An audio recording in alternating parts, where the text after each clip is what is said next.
Kelas berikutnya dari filum Mollusca adalah Cephalopoda. Umumnya, Cephalopoda memiliki cangkang yang bersifat planispiral atau putarannya bersifat dua dimensi, dan eksternal sel seperti nautilids dan ammonids atau ammonid. Internal sel contohnya seperti belemnit, seperti cumi-cumi dan gurita pada masa sekarang. Bentuk sutura atau ornamentasi selnya, cangkangnya pada ammonid sering dijadikan patokan pada pembagian zaman Mesozoikum antara Kapur, Jura, dan Trias.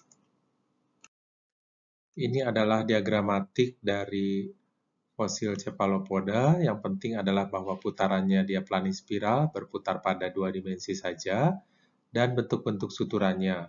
Karena bentuk sutura ini yang sering dijadikan dasar taksonomi dan juga menjadi penanda umur tertentu dari endapan-endapan Mesozoikum. Dua kelompok utama kelas Cephalopoda, kelompok ammonid dan belemnit, yaitu kelompok ammonid dan kelompok belemnit. Ini gambarannya, dia bersifat planispiral, sedangkan belemnit dia bentuknya seperti ini, atau seperti ikan sotong atau cumi-cumi zaman sekarang. Ini adalah slide yang menjelaskan tentang perkembangan evolusi sutra ammonid terhadap umur. Jadi kalau kita lihat di sini, ini yang paling tua dalam skala waktu geologi, dari umur Permian sampai Devon, atau dari Devon sampai Permian. Kita bisa lihat namanya Goniatis, ya. Jadi ada 3 loop, ini 3 loop dari suturanya, ini 3 loop. Kemudian berkembang ke yang lebih muda, yaitu pada zaman Trias. Dinamakan Ceratids, terdapat 4 lobes di sini, 4 lobe, jadi ada tambahan satu yang baru dari yang lebih tua. Kemudian berkembang lagi menjadi 5 lobes di Jura, dinamakan Ammonids, bentuk suturannya. Jadi ini 1, 2, 3, 4, 5, dan berkembang lebih jauh lagi di yang lebih muda di Kapur. Jadi ada yang heteromorphs, menjadi 1, 2, 3, 4.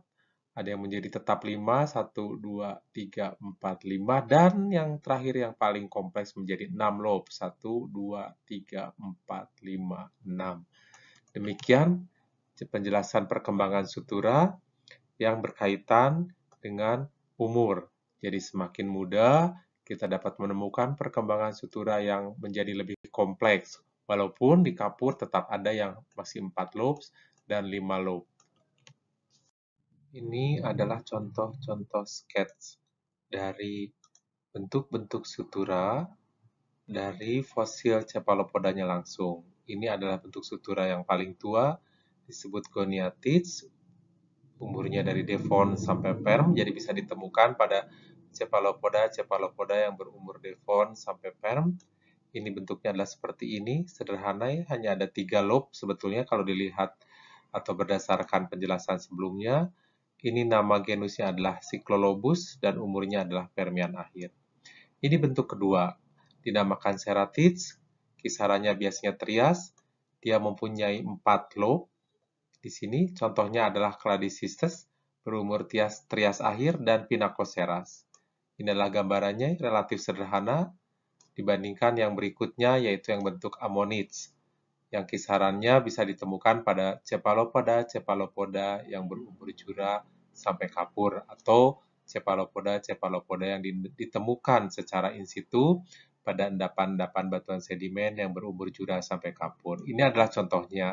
Yang pertama adalah Turilids. Ini adalah bentuk suturanya. Kita lihat dia ada bentuk-bentuk lobes yang baru dibandingkan yang sebelumnya yang lebih sederhana, apalagi dibandingkan ini. Dan ini adalah dari genus Turilids tadi, berumur Kapur tengah. Berikutnya adalah genus Baculids, berumur Kapur atas. Juga kita bisa lihat di sini ada pembentukan lobes yang baru dibandingkan yang sebelumnya, lobesnya tidak nampak.